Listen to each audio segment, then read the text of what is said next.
Thank you and welcome to the show this morning. The topic this morning is religion in public life. And of course, we have with us to talk about religion and public life, Dr. DrLBaldwin.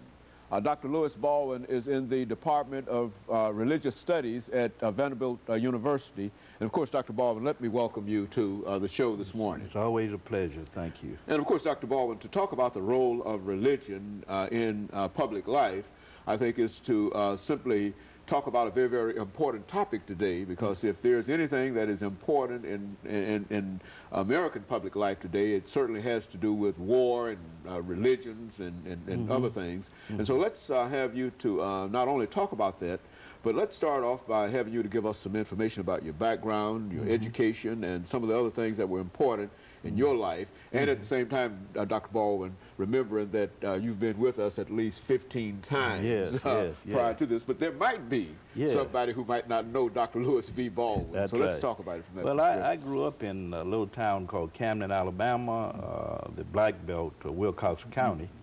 I finished high school there in 1967, Camden Academy High School. I then matriculated at Talladega College in Talladega, Alabama. And I received a BA in history in 1971 from Talladega. And from there, I went to Crozer Theological Seminary, which by 1971 had relocated, had moved rather from Chester, Pennsylvania to Rochester, New York. And I received the MA in Black Church Studies in 1973, the MDiv with the Master of Divinity in Theology, 1975. And from there to Northwestern University, where I pursued the PhD in the history of religions, receiving that particular degree in 1980.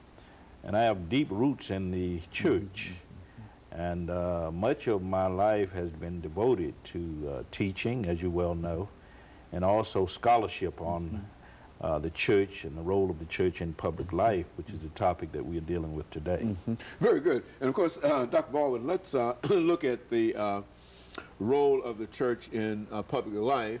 And I think the best way to do that is to simply allow you as an historian, really, and might we also add that a very, very eminent historian, as is reflected in your other works. Thank you. Let's look at it from an historical point of view and talk about the importance of religion with the establishment of the 13 original North American colonies. From that point on to move forward. Yeah, I think it's important to place this whole phenomenon in historical context.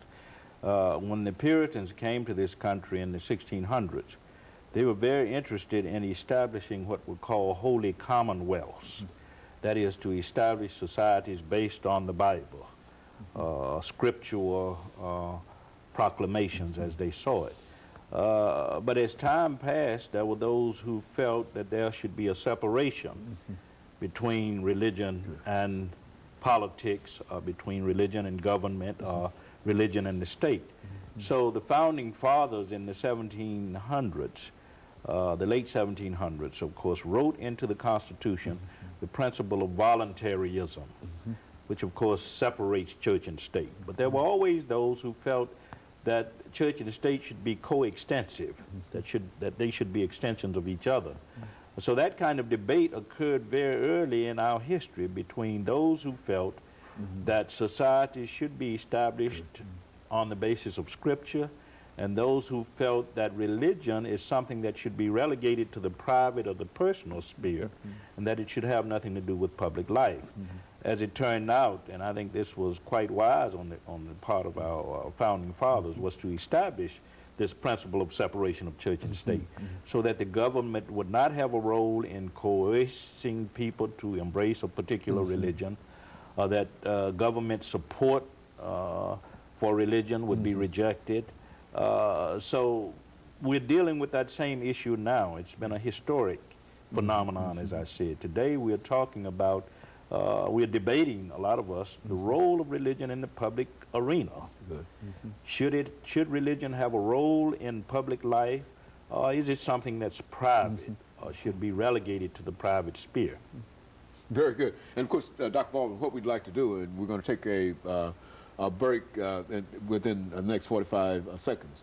When we come back, let's have you not only to continue that, but to bring in some of those elements that you find historically that can support your point of view here. And of course, it is not only your point of view. I think that this is the normal point of view in which we see religion within the United States. I think we've got this sort of ambivalence toward it. Some people believe that we ought to be involved in it. Others believe that there ought not to be any involvement of the government, and et cetera. And so let's have you to sort of expand upon that particular point of view when we come back. And of course, we'll be back with our audience following this very, very short commercial break.